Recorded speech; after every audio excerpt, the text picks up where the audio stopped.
Now, please join us in here for our Global Solutions projects. Please welcome Anne. She will take this forward. Thank you.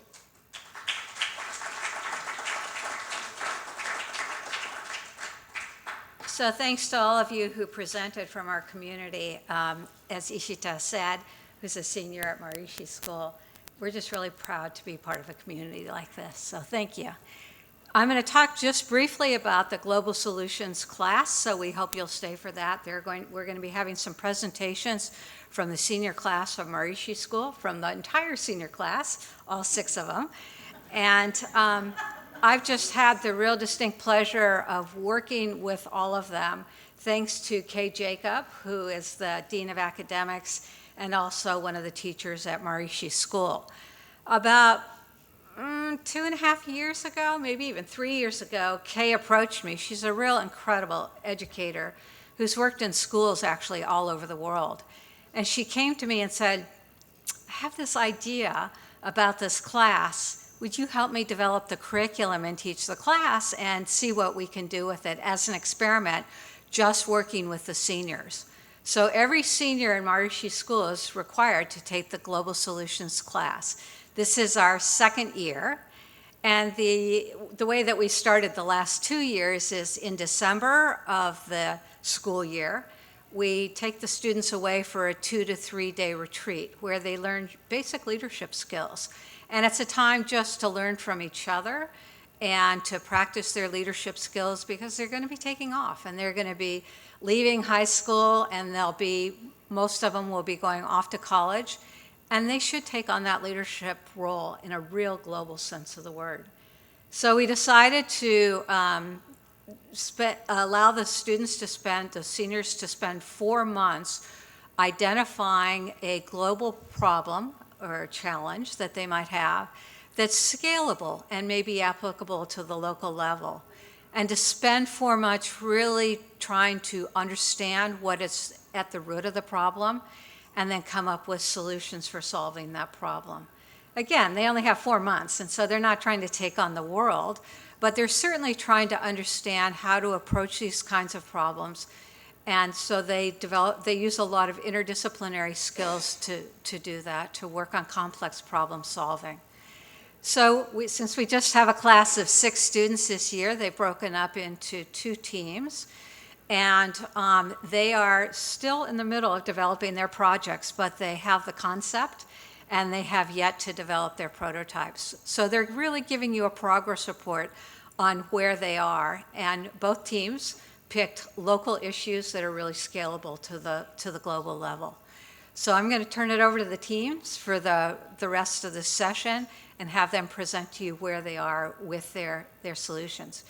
And I think they might find that there's many people in this room. I can see at least 3 people in this room just looking over here who have presented and helped to guide the senior class and are also providing mentorship to the seniors. So it's really important that they identify where's the expertise. And Lonnie is speaking on Monday, by the way. So they've had lots of presentations from people within our community who have already taken on circular models, but also from other places as well around the country. So I will hand it over to you, and I'm not sure which team is going next, but the floor is yours. So, okay, Ishita, Jesse, and Kiara. Hi, everyone. Hello again. I'm Ishita, a senior at Maharishi School, and these are my teammates. I'm Jessie. And we are here today to talk a little bit more about our Global Solutions project. So our main idea was plastic printing. Is it possible to make 3D printer filament out of plastic bottles? So this is the idea we are exploring and finding out if it's possible to do that. Next slide, please. So our first requirement, we needed to have some statistics. Our why for our presentation. Why are we pursuing this idea? In many of our talks, we found that about 9.1 billion tons of plastic is produced in the world, and only 9% of that plastic is recycled. What happens to the 79%? It ends up in landfills around the world. Next slide, please. It's predicted that by 2050, over 13.2 billion tons of waste will end up in landfills. Next slide, please. This is just a representation of how the plastic bottles that represent this data. It's astonishing. We have some plastic bottle representatives here as well. So the plastic bottle, which you use every day, ends up in landfills, and that's not helping either our oceans.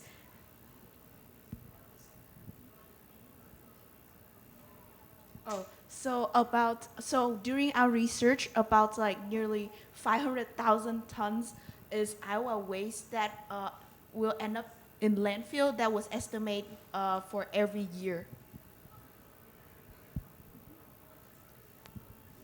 Additionally, we wanted to bring our solution to this local community. So we looked at our Maharishi school dorms. In our dorms, over 100 plastic bottles are used every week. That's over 3,700 per year, per school year. And we're not even here all year. So what do we do with all the plastic bottle waste?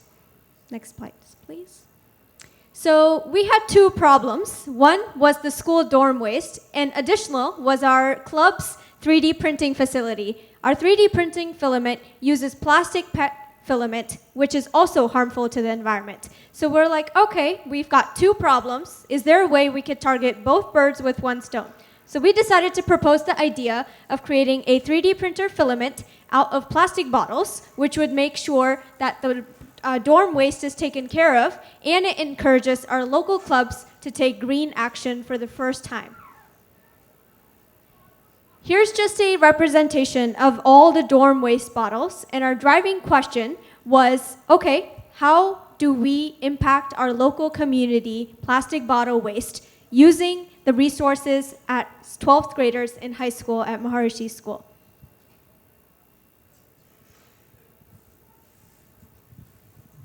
So for the table of content, we're gonna talk about a topic, and then we propose some game plan. The third thing we're gonna say about is our mentor and research, and the fourth one is outreach. So about the topic. So here's a little bit more about the topic. If we can go on to the next slide, please. So there's a constant stream of single-use plastics from packaging, shopping, food containers, which leads to landfills. If we could, next point. Also, there's mismanaged waste on land, where these plastic items end up in oceanways, waterways, in our local communities. Additionally, there's the status quo. The fact that we use these plastics every day and they're such an integral part of our lives is what stops us from acknowledging the waste and taking action. So one of the other things that when we look at is the ocean plastic. So during our research, we found out the institutions such as the UN Environmental Program estimate that about 75 to nearly 200 million tons of plastic will end up in the ocean as well. So these plastic is like our, not only our household plastic, but it's really like bad for the ocean. So that's why it's one of the costs why we want to like consider for our project. And then the previous pictures also show that our country is Vietnam being a part of the ocean pollution. So this is why we went to the benefit of reducing plastic waste. Can you? So by working together, we hope that we can take turn to tie on the plastic pollution and protect the ocean. And remember, the small action actually make a lot of effort. First thing is the environmental benefit. You already know that we're gonna make the we're gonna prevent plastic air and water pollution. And then community is unity by working together. We also want to have more opportunity for educational. And then we use 3D printer filament and play. This is really like innovative resource. And then last one is the economic growth in our local communities. So we've thrown out a lot of numbers at you, a lot of ideas. So what was our main game plan in approaching our design? There were multiple different aspects of our project that we could have targeted, and some of these we thought about and divided into things we can do as high schoolers and things we maybe not can do. So the first was, we can't feasibly ban plastics around the world, but hey, surely we can collect plastic waste from Fairfield. Additionally, we could not travel to other states for additional services because of time constraints as well as drivers, so we could access local resources and people, which some of you are sitting here. Additionally, it is not in our hands to hear a response from local organizations we target. However, we can, of course, reach out to local organizations with our idea and reach out to collaborate. Additionally, we cannot convert all utility stores such as Hy-Vee and Walmart into using reusable bags permanently, but we can encourage plastic use reduction using social media and other methods. So, how can we address this locally? So at first, we planning to collected those plastics from basically from our school and the Maharishi dorm, and also we collect our own waste is like our daily use plastic, like plastic water bottle or any type of soda water bottle. Next, we visited many different people around town. We visited the local makerspace as well as Francis and Murray Foster, and we learned more about using the MIU Sustainability 3D printer as well as the Makerspace 3D printer to condense our plastic waste into 3D printed pellets, which could be converted into filaments. And finally, for the repurpose, we're gonna use the filament for our school project. Ishita already mentioned our robotic and rocketry team, so it's kind of like a circular model. We use the plastic from the dorm, and then we take it to do the filament for our school projects. So about mentorships, we for donors. So for our plan, we're gonna talk more a little bit later. For donors, we're gonna do outreach for the donors, and we want to create. If the plan is go well, like in the next few months, we want to create a GoFundMe page for our project in order for it to work, and we also reach out for mentorship and fundraising. So we can also reach out for local business to see how they have financially in their plan and how they make it into a circular model. Oh, sorry. Can you go through this? Yes. And so because when we go and reach out for support and mentorship, they said our project can be costly. So if we able to assembling a machine to create the 3D filaments, then we able to make it accessible for everyone, and then create the filament from the plastic, and we can also sell it back or use it for our school project, which also save us some money. So on the researching, during our research, we go through this website, and this website, basically a lot of them have already successfully turned the plastic bottle and any type of plastic that they have in their household and turn it into the filaments, but they have some type of special machine that they assembling by themselves. So, but basically these machines from this website that we research, they basically collect plastic, grind it into small pieces, dry them up by ovens, and then, can you go to the next slide? So here, you see they grind the small plastic, those plastic chairs or those container plastic that cannot use anymore. So basically they grind it into small piece, and then they heat it up and they dry them up in the ovens, and then they grind it one more time finally through another grind, and then they're assembling those piece into this machines that they're assembling by themselves into these actually usable filaments at the pictures. So our goal is able to assembling a machine like that, but also able to make it accessible. So we're actually halfway through the process. We saw a video sent by Murray Foster, one of our kind of mentors, but he suggested we actually create plastic bottle plates. So what we've done here is cut out plastic bottles into these thin filaments here, which we can then feed into the machine and create pellets or filament out of this material right here. So we are halfway through the process, and now we are looking for resources, which we have and suggested in the MIU Sustainability Center, there is a 3D printer which converts it to pellets. So our next step in the coming weeks is to convert this into pellets and then finally into filament, which can go back to our school to fund our school projects.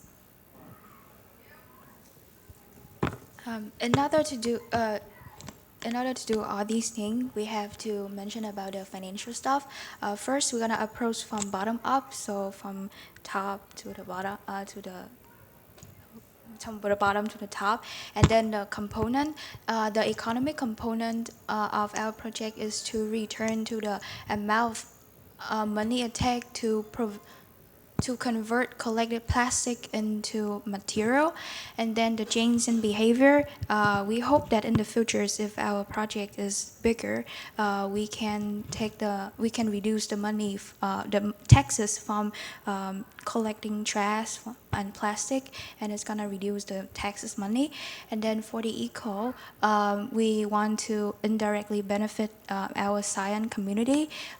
We take the plastic filament. No plastic filament will be like cost less than the actual filament, and it's also more durable.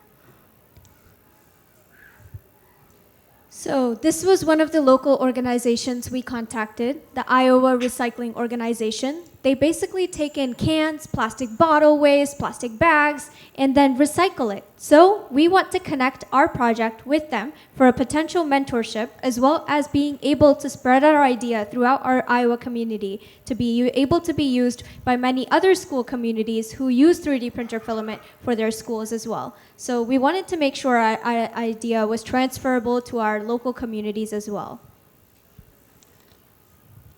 Additionally, we created a social media page recently, and here I'll let Kira talk more about it.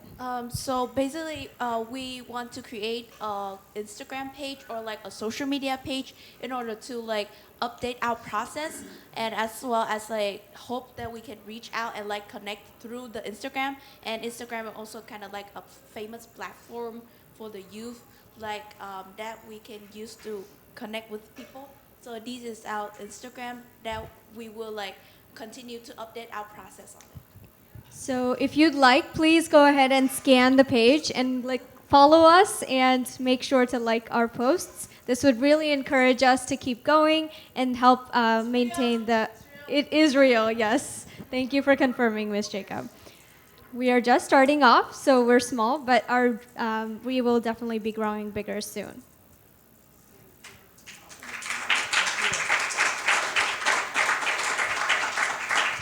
Thank you. That sums up our idea, those two gifts. If you have any questions, please, we're open to questions. Or suggestions. Yes, we'd love to get ideas as well. Yes. You give us hope. Thank you. Thank you. That's one of the biggest compliments that we can get.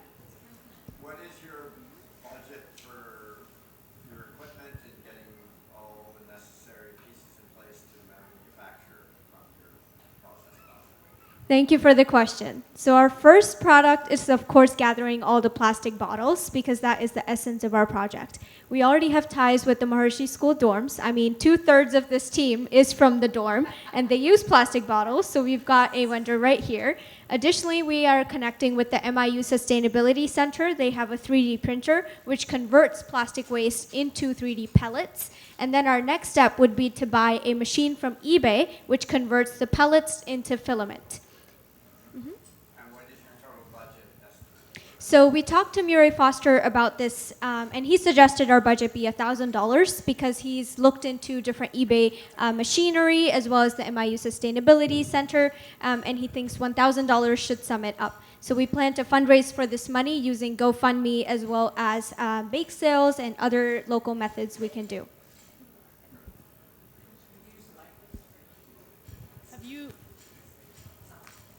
Have you done a cost analysis of like the cost of how many bottles it would take to create something practical out of the printer to see if it's worth the energy? Sort of what Francis Dickey was saying about the ethanol. Like sometimes a solution looks great, but it actually takes more energy to implement the solution that you're getting out. So have you done an analysis of that level?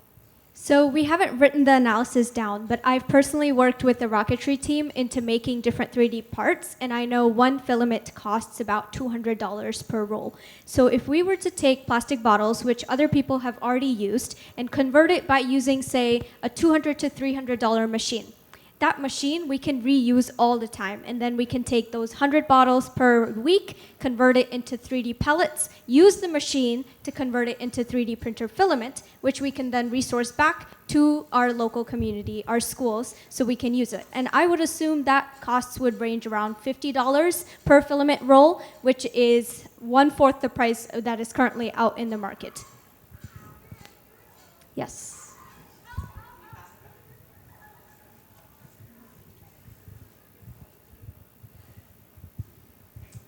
There's a website called preciousplastic.com. Have you guys heard of it? Have you looked into it? Not yet. Okay, so it's basically what you guys are doing, except for it's a global network of people. And so they have different people sign up to be collectors. Different people are the people that like have the machines to grind it up. Different people are 3D printing. Different people are melting it down. So everyone has like a different role that they can play. So like what you guys are doing all in one, they have people all over doing like different segments of it. So it's something that would be great for you guys to like connect with, because maybe you could become like a resource center, just one of the stops along the way, and then get plastic shipped to you from other people or set up and, I don't know, collect it otherwise. But yeah, just a resource. Thank you so much. We will definitely write that down. Precious Plastics. Hello there. This is on. Yeah, okay. My name is Jace Wallace. My name is Miles Simpson.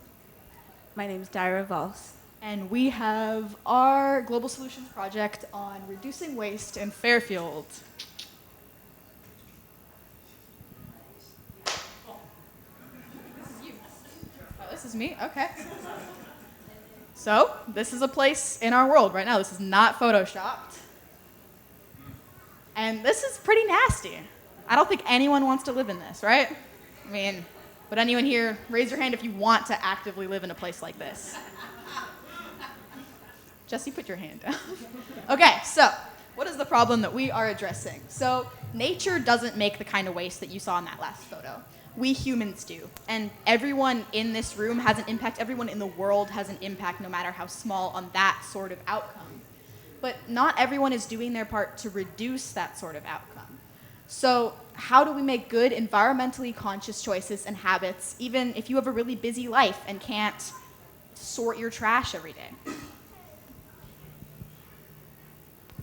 All right, so what is net zero? That's kind of our mini goal right now, is kind of to make it aware that that's something that it is possible to do.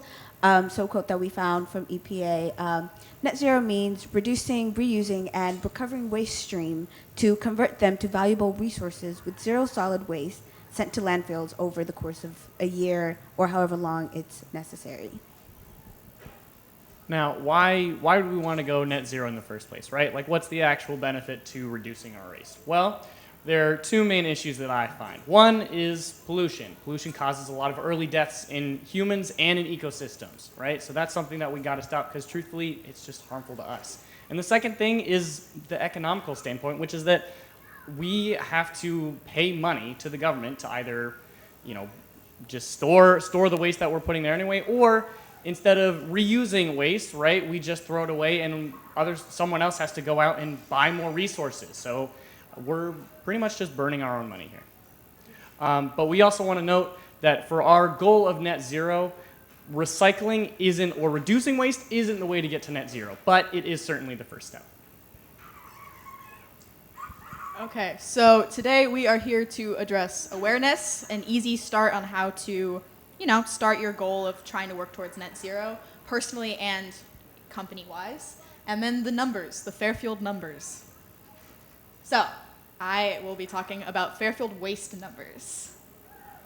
So, the Fairfield waste system basically is just waste management, the garbage truck that comes to your house. And they send the stuff that you have, if you put it in I think they're black trash bins that you have at your house that you put out, it all goes to Semco, which is a landfill in Richland, Iowa. And they take I mean, I think it was last year, the number was 10,709 tons of waste in a year, just in the landfill portion. And everything that goes there in those black bins is treated like waste, even if it is recyclable. They don't sort anything out. They don't, I don't know, treat it differently unless you go to Richland yourself with your pickup truck and bring certain things like appliances, broken appliances and stuff, such, and they will bring it to a recycling facility for you. However, they don't do that automatically. Then, ooh, back one. The other place that those green bins with the yellow tops, the other place that Waste Management brings stuff is Midwest Fibers, which is in Normal, Illinois. Last year, they brought 1,191 tons of recycling there. And at Midwest Fibers, they take what you have in that bin, they sort it out, and anything that is landfill, they'll just bring to an Illinois landfill. And then anything they can recycle and reuse and resell, they'll take and do what they wish with it. Okay, does anyone want to guess how many of these planes worth of trash we produce a year based on those last numbers? You mean Jefferson County? Yeah, just in Fairfield, yeah. Fairfield City. Mm-hmm. 17. Okay. We got, have fun tapping away, Lonnie. This is the next one. Just keep clicking. The weight of the plane or the inside of the plane? The weight of the plane. Oh, so up there is how much went to Semco last year, and then this is how much went to Midwest Fibers. The issue is this is increasing every year. It's going to be more planes this year or next year if we don't do anything about it. So we need to divert how much trash goes to these places. But how do we do that? Okay, what needs to be addressed? Okay, so these are different types of waste that we put into different categories. We got electronic and hazardous waste, so electronic small appliances, batteries, fluorescent light bulbs, propane, chemicals. We got recyclable waste, aluminum and steel cans, paper, capped plastic containers, the stuff you learn about when you're in school and you're learning how to recycle. We got food waste, so paper with food on it, food contaminants on it is counted as food waste. Oh, we got actual food scraps, and then we got organics, which is like yard waste and yeah, sticks and stuff like that. So what is being addressed? So we have a few, so here are a few things that are being addressed. Just a list here, I'm not going to list them out all for you, but if you can read if you want, I'll go into more detail about which companies actually tackle these different things. So here are a few that are in town. I'm sure some of you are aware of, at least some of these, right? Oh, that's the Resilient Community. That's us guys, so here. Woo! And then Waste Management, TerraCycle, Connolly's, and there are plenty of others out there. So first I want to talk about is TerraCycle. I know we have Stuart Valentine here and others that work for TerraCycle. So TerraCycle has a bunch of bins distributed around the town. The one that I'm actually a collector, so I go to everybody's and I take their, next slide. So I go to everybody's, and you can see them out there. So we have their e-waste, plastic bags, oral care, beauty care, light bulbs, batteries, a bunch of stuff there. And then they have them distributed in other places as well. And then we have two other facilities, right? We have the Restore, which is focused more on building houses, but they also take old furniture and they sell that. We also have an organic yard waste. So we have here in Fairfield a place where you can actually get rid of, right, those sticks, leaves, all that organic waste as well. Then there is Connolly's. So Connolly's takes a bunch of stuff. So it's all listed here. The location right there at Gear Avenue. Oh, okay, so Midwest Fibers again. So this is what is in those recycling bins. This is what you can put in those recycling bins. And this is the easiest one to participate in actively because they take it from your house. It's that easy. So what you can put in there is, plastics 1 through 7, which says it on the bottom if you didn't know. Plastic margarine and yogurt containers, newspapers, mixed paper, all junk mail, envelopes, sticky notes, coloring books, phone books, so on and so forth. Cardboard, tin and aluminum cans, shredded paper can be recycled in your bin, but they have like certain parameters for some things. Oh, glass jars, wire hangers, and that sort of stuff. This is the easiest one to participate in first because most people have this bin at their house. So, okay. So not only can you be a part of these organizations, but you can have your own. Next. So where to start? So the biggest role you can play as an individual is connecting with businesses that already are addressing these situations, but some don't have places to go. So how do you get from, like, how do you do that? So groups can also join or support to play a larger role in waste reduction and sustainable goals in Fairfield, but you can also do this yourself at home, and of course joining other companies. All right, so one is, I don't know if a lot of you have heard about this, but this came to us through Galen Satterley, who is part of Bretopia. So this is, bokashi composting is an anaerobic composting method that cuts and ferments food waste that goes into landfills originally. But this turns food waste into actual, through the method, you can turn it into compost tea or pre-compost. And like really all you need are just a bucket, bran, and food waste, of course. So the benefits of using this method are listed up here above.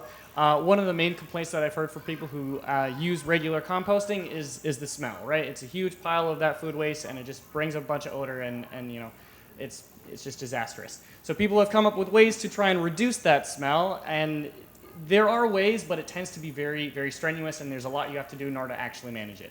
Bokashi is a lot simpler. It just uses a special type of bran, which breaks it down and also has some other benefits that are listed up here. So few of them are, it's easier to scale up, right? So that's one of the main things that is nice here is that you can do it individually, but at some point we can bring this to a larger scale. Next slide. So this is a model for hopefully our future, is where we can have this as a community-wide thing, where we can take from the flour mill, we can take that bran that's used for bokashi and we can distribute that out to the people. Then that bokashi can be taken to a factory, and then that compost, right, that can be used to create nutritious soil or nutritious soil or compost, and that can then be sold back to farmers or other local gardens and so on. So this simple individual thing that can start in your home, you can use it for your own garden, but eventually our hope is that we can take these individual ideas and we can bring it to a community-wide solution. And that's what Galen's working on. Yeah. Next slide. And then, of course, there are always more things that you can just be a part of. Some of you might already be a part of that. We have Stuart Valentine for TerraCycle, and then we have Ann Walton for Sierra Club. So, of course, some are Southeast Iowa Sierra Club that has a subcommittee of zero waste. I think it is somewhere out there, if I'm correct. And then you have Fairfield's Beautification Commission. Pretty much its goal is just to try and beautify Fairfield and really pay attention to the waste that's happening and try to get a hold of that properly. And if you're able to, get a job at Green Iowa AmeriCorps and be a part of that group. And the same goal is just to beautify Fairfield and just to make sure that we're not wasting it around, I guess. Next slide. Next slide. Okay, so we want to make it easy for everyone to be a part of minimizing waste in our community, no matter how busy you are. But our next slide should be, company and organization integration.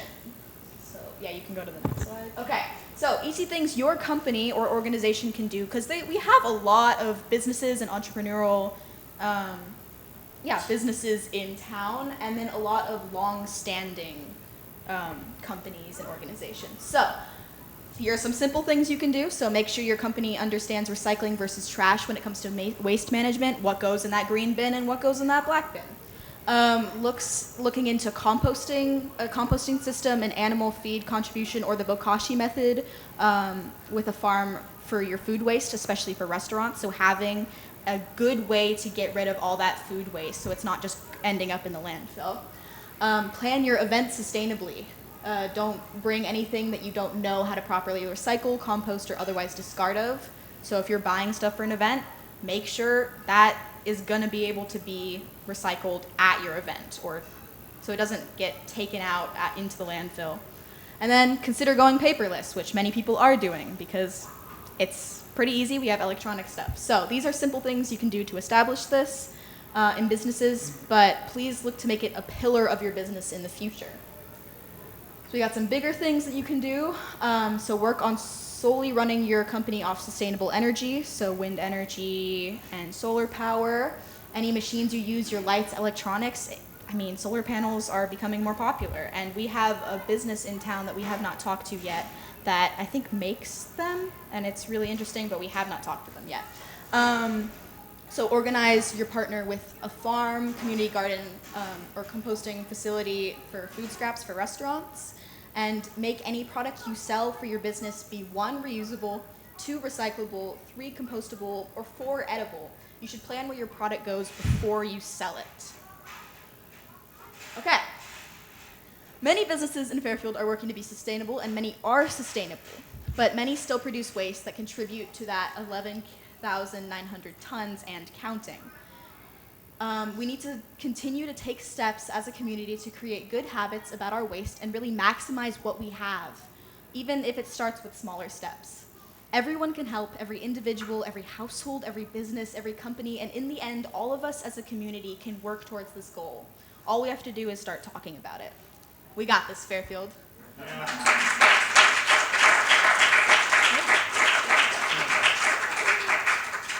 We have a code. If you guys, it's a little pamphlet that Anne sent me that I thought was really helpful for where you can put certain things so you can kind of address it. I thought it was really useful, and we made cute little QR codes. So it's paperless. Yeah, that's it.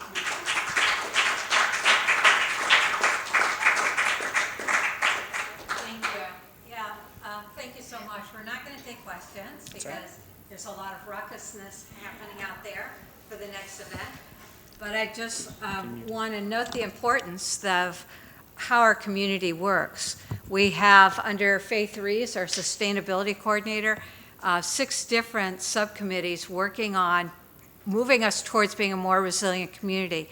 We have all of these community members who are already engaged in circular models, and now we have the students engaged as well. So, we always say it takes a village, and it takes everybody within the village to move us towards zero waste and creating this model of resilience. So thanks for willing to be a part of this big Fairfield experiment. And thanks to all of you. And there is hope you'll stay around for the Eco Fashion Show made out of recyclable materials happening right next door. And apparently there's a big pile of people over there waiting to get started as soon as we exit here. So will you please tell me your way to school with the school project going? Thank you, everybody, and thanks for being here at the Resilient Community Challenge today.